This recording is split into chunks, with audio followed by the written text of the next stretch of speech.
Уважаемые кыргызстанцы, дорогие соотечественники, я хотел бы обратиться к вам и рассказать о причинах, побудивших меня вернуться на родину.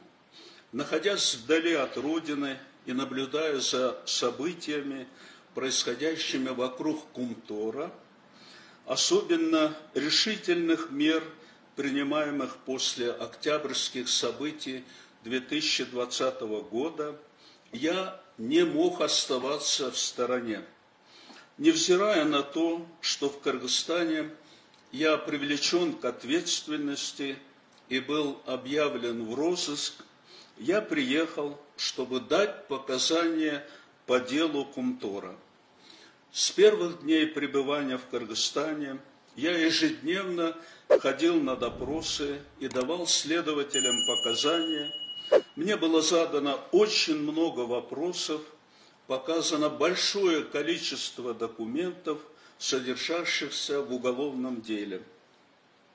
После обретения Кыргызстаном независимости передо мной, как президентом страны, стоял ряд важных стратегических задач.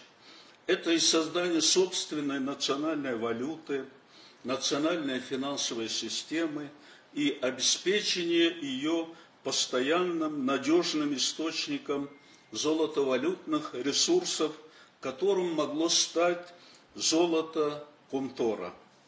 В декабре 1992 года в Канаде было подписано первое генеральное соглашение по проекту Кумтор с канадской корпорацией Камека, с чего и началась реализация важного для страны проекта. Создавая проект Кумтор, мы связывали с ним большие надежды и перспективы успешного взаимовыгодного сотрудничества с канадской стороной. Кыргызстан ожидал намного большей экономической выгоды от этого проекта. К сожалению, не все получилось так, как нам хотелось.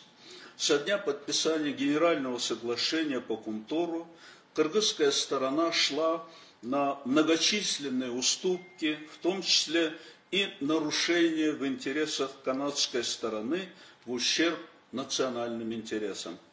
Одним из таких фактов является незаконное освобождение правительством Кыргызской республики корпорации Камека от налогов, в том числе за пользование природными ресурсами, при подписании Генерального соглашения в 1992 года, а также передачу управления проектом Кумтор канадской стороне.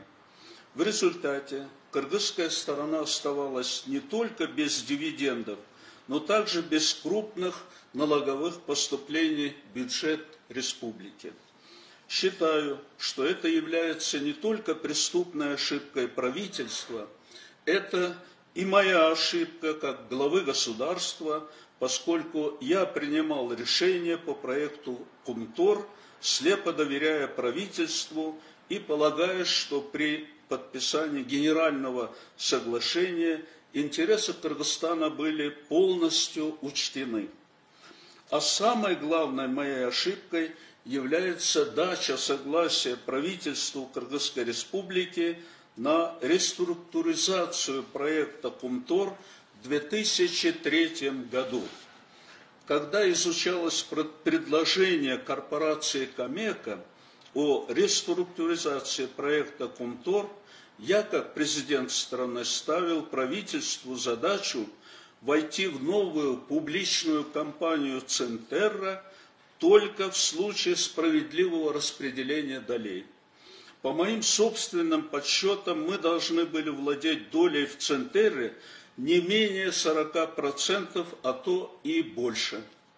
Однако правительство Кыргызской республики по итогам переговоров с канадской стороной подписало соглашение, и Кыргызстан вошел в Центерру с долей всего 33,33%.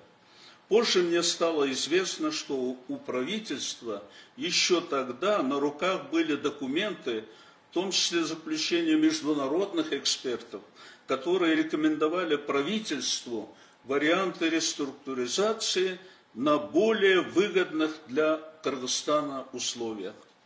Как глава государства я не должен был давать согласие на реструктуризацию Комтора, но в тот момент правительство меня убедило, что это необходимо.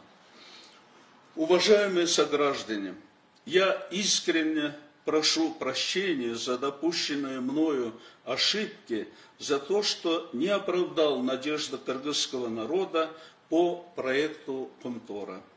Отсутствие должного контроля с моей стороны за правительством позволило канадским инвесторам получить полный контроль над рудником Комтор, который извлекает для себя огромную прибыль, оставили Кыргызстану мизерные дивиденды и нарастающие из года в год экологические проблемы. Учитывая все это, я полностью сотрудничаю со следствием и продолжу это делать, но как гражданин Кыргызской республики и как бывший президент чувствую вину за допущенные мною ошибки и еще раз хочу искренне извиниться перед вами.